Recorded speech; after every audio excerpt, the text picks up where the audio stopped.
Dear young learners, I hope you are well. I am also well by the grace of Almighty. Today I would like to discuss about some rules of uh, the form of speech, that is narration. It is question number 5 in your grammar part. Here the question is change the narrative. So before going to the exercise, I would like to explain the basic rules of changing narrative style. Look at the computer screen. There are some rules of narration here. The first rule is reporting verb, the change of reporting verb. Here, suppose the verb is in past tense. So, in case of past tense, how we can change the reporting verb?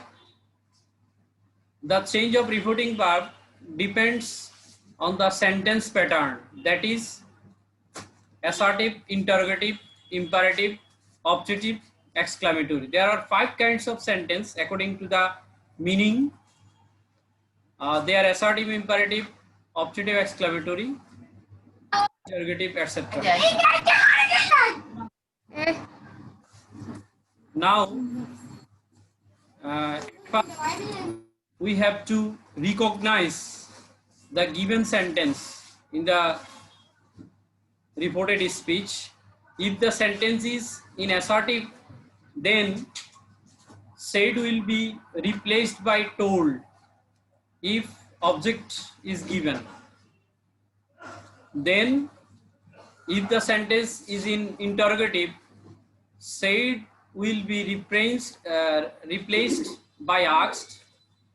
In case of imperative, it will replaced by ordered, requested, advised, forbade, etc. If there is less, then said will be replaced by suggested or proposed to. In case of optative sentence, reporting verb will be replaced by wished or prayed, and it will be followed by for if there is an object. In case of exclamatory sentence, reporting verb will be replaced by exclaimed with joy, sorrow or wonder or shame. Actually, it depends on the meaning of the sentence. If it indicate any joyous event, then it will be replaced by exclaimed with joy. If the sentence indicates any bad news, then the reporting verb is replaced by sorrow. If it indicates any exclamation or any kind of wonder, then it will be replaced by wonder, etc. Dear students, I will say now I will speak in Bangla to be better understanding. আসলে যদি reporting পার্টটা যে সেইডের যে পরিবর্তনটা হবে সেটা নির্ভর করবে ইনভার্টেড কমার ভিতরে যে সেন্টেন্সটা দেয়া আছে সেই সেন্টেন্সটা ওই সেন্টেন্সটা কোন সেন্টেন্স প্যাটার্নের মধ্যে পড়ে সেটার উপর নির্ভর করবে। যদি বাক্যটা অ্যাসার্টিভ অর্থাৎ বর্ণনামূলক বাক্য হয় সেই ক্ষেত্রে আমরা সেইডের জায়গায় টোল্ড ব্যবহার করব যদি অবজেক্ট থাকে, অথবা অনেক সময় দেখা যায় সেইডও থাকতে পারে। সিম্পলি এটা মনে রাখলে হবে যে যদি সেট টু থাকে সেক্ষেত্রে আমরা টোল্ড ব্যবহার করবো, আর সেট টু না থাকলে আমরা সেইডে রাখবো। দেন যদি সেন্টেন্সটা ইন্টারোগেটিভ হয় মানে প্রশ্নবোধক হয় সেক্ষেত্রে আমরা আস্কড ব্যবহার করব সেইডের জায়গায়। যদি বাক্যটা ইম্পারেটিভ হয়, এখন ইম্পারেটিভ আবার বিভিন্ন রকম হতে পারে, এটা অর্ডার বুঝাইতে পারে মানে আদেশ বুঝাইতে পারে। যদি অর্ডার বুঝায় সেক্ষেত্রে আমরা সেইটার জায়গায় অর্ডার ব্যবহার করব। এটা যদি রিকোয়েস্ট বুঝায় সেক্ষেত্রে আমরা রিকোয়েস্টেড ব্যবহার করব। এটা অ্যাডভাইস বুঝাইলে, উপদেশ বুঝাইলে আমরা অ্যাডভাইসড ব্যবহার করব, নিষেধ বুঝাইলে ফরবিড ব্যবহার করব। তবে ইম্পারেটিভ সেন্টেন্সের শুরুতে যদি লেটস থাকে সেক্ষেত্রে আমরা সেড টু জায়গায় সাজেস্টেড বা প্রপোজ টু বসাবো। এরপরে অপটেটিভ সেন্টেন্সে আমরা সেটের জায়গায় উইশড বা প্রেড ফর বসাবো। এক্সক্লামেটরি সেন্টেন্সে আমরা সেটের জায়গায় এক্সক্লেমড উইথ জয়, যদি আনন্দ বুঝায় এক্সক্লামেটরি সেন্টেন্স দিয়ে, তাহলে এক্সক্লেমড উইথ জয়। দুঃখ বা কষ্টের কোনো বিষয় বুঝাইলে সেখানে এক্সক্লেমড উইথ সরো। আশ্চর্যজনক কোনো বিষয় বুঝাইলে এক্সক্লেমড উইথ ওয়ান্ডার। লজ্জাজনক কিছু বোঝানোর জন্য এক্সক্লেমড উইথ শেম ব্যবহার করবো আমরা।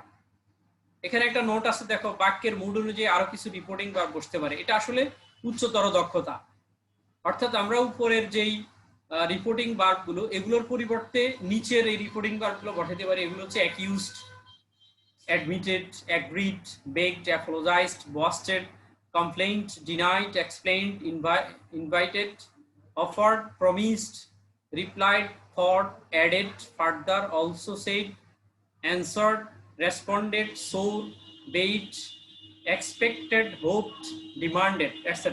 এগুলো আমরা ইউজ করতে পারি। তো এগুলো ইউজ না করলে আমরা যদি উপরের যেগুলো দেয়া আছে এগুলো ব্যবহার করে আমরা ন্যারেশন চেঞ্জ করলেও হবে। এগুলো হচ্ছে আসলে বাক্যের যে উচ্চতর দক্ষতা, সেই উচ্চতর দক্ষতা অনুযায়ী আমরা এগুলো ইউজ করতে পারি। এখন আমরা চলে আসি come to the roll number 2। Inverted comma উঠে কি বসবে, অর্থাৎ আমরা দেখি যে ইনভার্টেড কমা উঠে একটা কনজাংশন বসাইতে হয় আমাদেরকে। তো সেক্ষেত্রে এটাও কিন্তু ডিপেন্ড করবে আমাদের সেন্টেন্স প্যাটার্নের উপর। যেমন সেন্টেন্সটা যদি অ্যাসার্টিভ হয় সেক্ষেত্রে ইনভার্টেড কমা উঠে আমরা দ্যাট বসাই, যদি ইন্টারোগেটিভ হয় তখন আমরা ইফ বসাই। এখানে ব্র্যাকেটে দেওয়া আছে দেখো, ডব্লিউএইচ ওয়ার্ড যদি থাকে তাহলে কিন্তু ইফ না বসে ওই ডব্লিউএইচ ওয়ার্ডটাই বসবে। অর্থাৎ interrogative sentence are of two kinds, one is yes no question and another is WH question. In case of WH question we use WH word as conjunction, and in case of yes no question we use if as conjunction. Okay, now students, যদি sentence প্যাটার্নটা imperative হয় সেক্ষেত্রে conjunction use না করে to use করি, ঠিক আছে? তবে এই টুটা ভার্বের আগে বসাইতে হবে। এখন ইম্পারেটিভ সেন্টেন্স যদি আবার লেট দিয়ে হয়, যদি ইম্পারেটিভ সেন্টেন্সে যদি লেট থাকে সেক্ষেত্রে আমরা টু এর পরিবর্তে দ্যাট ইউজ করি কনজাংশন হিসেবে। আর অবজেক্টিভ এবং এক্সক্লেমেটরি এই দুইটাতেই আমরা ইনভার্টেড কমার জায়গায় দ্যাট ইউজ করি। রোল 3 পরিবর্তন। এখানে আসলে আমরা যেটা দেখি যে যদি রিপোর্টেড স্পিচের শুরুতে যদি ফার্স্ট পারসন থাকে, ফার্স্ট পারসন চেঞ্জ হবে রিপোর্টিং স্পিচের সাবজেক্ট অনুসারে। অর্থাৎ রিপোর্টেড স্পিচ আর রিপোর্টিং স্পিচের একটা সম্পর্ক আছে এখানে। সেক্ষেত্রে আমরা যদি আমরা বলি যে রিপোর্টেড স্পিচের ফার্স্ট পারসন চেঞ্জ হবে রিপোর্টিং স্পিচের সাবজেক্ট অনুসারে, সেকেন্ড পারসন অবজেক্ট অনুসারে এবং থার্ড পারসনের কোনো পরিবর্তন। আমরা আসলে ফার্স্ট পারসন গুলো কি কি, সেকেন্ড পারসন গুলো কি কি, থার্ড পারসন কি কি, এটা আমরা আগের ক্লাসে আমরা আলোচনা করেছি এবং এটা সম্পর্কে আমরা জানি। নাও প্রোনাউনের কিছু কেস পরিবর্তন হয়। আমরা জানি নাউন প্রোনাউনের কেস আছে। দেখো এখানে কেসগুলোর একটা তালিকা দেয়া আছে, একটু খেয়াল করলে তোমরা দেখতে পাবে। কেস 3 প্রকার, যেমন সাবজেক্টিভ কেস, অবজেক্টিভ কেস এবং পজিটিভ কেস। সাবজেক্টিভ কেসকে আবার নমিনেটিভ কেসও বলে। সেক্ষেত্রে দেখো আই, মি, মাই, তিনটা কেস। অর্থাৎ সাবজেক্টিভ কেসগুলো বাক্যে সাবজেক্ট হিসেবে ব্যবহার হতে পারবে, অবজেক্টিভ কেসগুলো বাক্যে অবজেক্ট হিসেবে ব্যবহার হতে পারবে এবং পজিটিভ কেসগুলো বাক্যে পজিটিভ হিসেবে ব্যবহার হতে পারবে।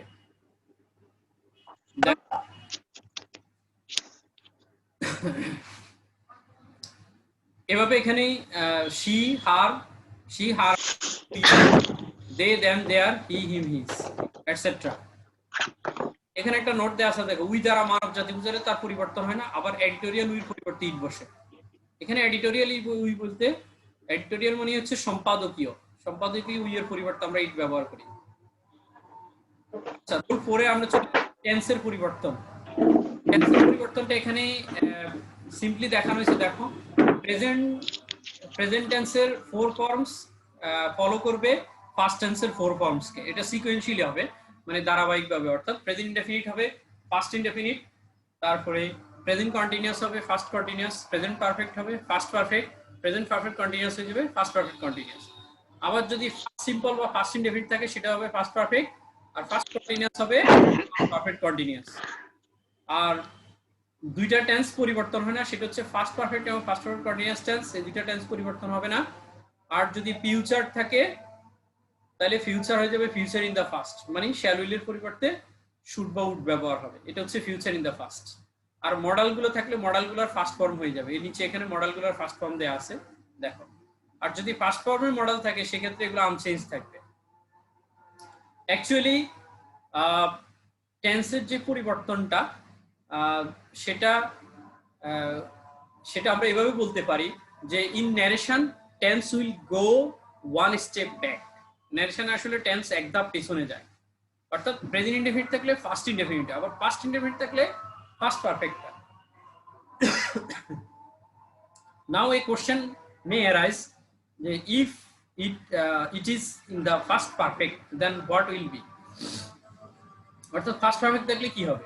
এক্ষেত্রে আসলে ফার্স্ট পারফেক্ট চেঞ্জ হবে না, অর্থাৎ একটা সময় মানুষ সামনে থেকে পেছনে যেতে যেতে এমন একটা সময় আসে যখন আর পেছনে যাওয়ার জায়গা থাকে, ঠিক টেন্সটা এরকম, অর্থাৎ এটা ওয়ান স্টেপ ব্যাকে যাবে, এক ধাপ পেছনে যাবে, কিন্তু পেছনে যেতে যেতে এক সময় আসবে যে পেছনে যাওয়ার কোনো জায়গা থাকে না। তো এই জন্যই ফার্স্ট পারফেক্ট এবং first perfect continuous tense change হবে না।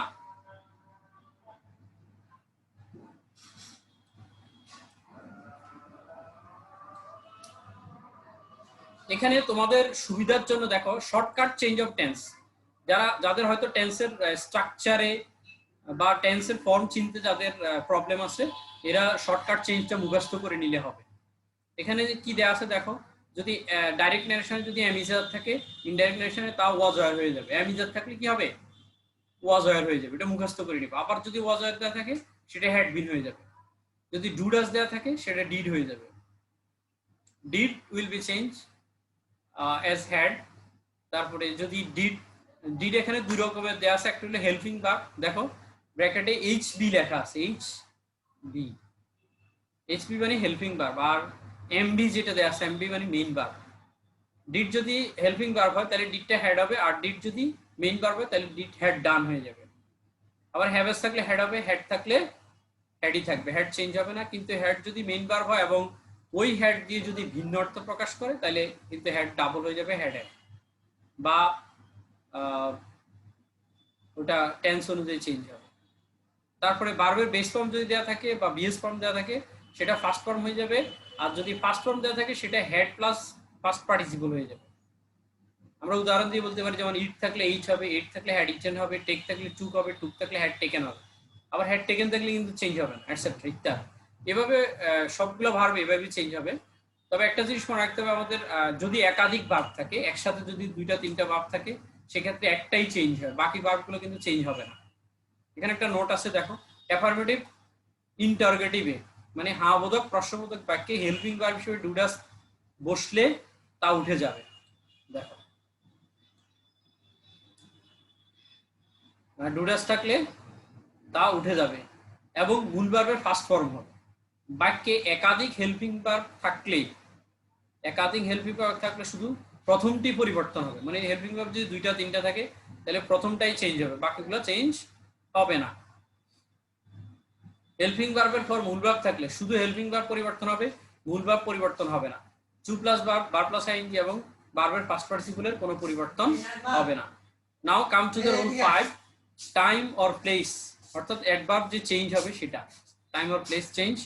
এখানে এগো থাকলে এগো হবে before, ago will be changed as before, come will be changed go, here থাকলে হবে দেয়ার, নাও থাকলে দেন, নেক্সট থাকলে দ্য ফলোইং, তারপরে টুডে থাকলে দ্যাট ডে, টুনাইট থাকলে দ্যাট নাইট, দিস থাকলে দোজ, টুমরো থাকলে দ্য নেক্সট ডে, লাস্ট যদি থাকে সেটার পরিবর্তে আমরা সব দ্য প্রিভিয়াস, আর ইয়েস্টারডে থাকলে দ্য প্রিভিয়াস ডে। প্লিজ যাবে দ্য প্রিভিয়াস ডে, হ্যাঁ হ্যাঁ।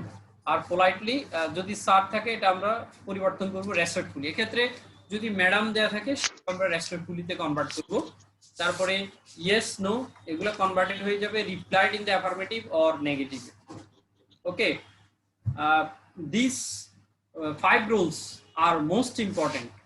এখানে আসলে ন্যারেশন চেঞ্জ করার জন্য মূলত এই 5টা রুলই সবচেয়ে বেশি ইম্পর্টেন্ট। তো আরো কিছু রোল আছে আমাদের, এগুলো সাবসিডিয়ারি হিসেবে কাজ করবে। তো সেগুলো আমরা পরে আলোচনা করব। তবে এই 5টা রোল যদি আমরা প্র্যাকটিস করতে পারি বা এগুলো যদি মনে রাখতে পারি, তাহলে আমরা ধারণা পাবো সম্পর্কে। তো আমি একটু রিভিউ করি আবার। এখানে রোল 1 এ হচ্ছে সেট 2 এর পরিবর্তে কি হবে, এখানে তালিকা দেয়া আছে সেট 2 এর পরিবর্তে কি হবে। তারপর রোল 2 হচ্ছে ইনভার্টেড কমোডি কি বুঝবে। রোল 3 টা হচ্ছে প্রোনাউনের পরিবর্তনটা কিভাবে হবে। রোল 4 এ বলছে ভার্বের হ্যালো কিভাবে হবে। হ্যাঁ বলো সামিরা নুজহাত, বলো। Do you want hello any কি question? হ্যাঁ hello Samira Nuzhat, do you have any question?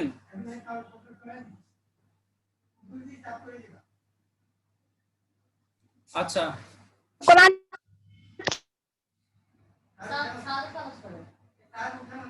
Role 4 এ আমাদের ভার্বের পরিবর্তন, আর রোল 5 এ যেটা দেয়া আছে সেটা চেঞ্জ, অ্যাডভার্বগুলো কিভাবে চেঞ্জ হবে সেটা দেয়া আছে। তো তোমরা এই 5টা রোল এই সম্পর্কে একটু প্র্যাকটিস করবা, বাকি রোলগুলো নিয়ে আমরা আগামী ক্লাসে কথা বলবো। নাও I would like to stop here. Wish you the best of luck. See you in our next. Hello, sir. See you in our next class. Hello. Stay safe. Thank you very much.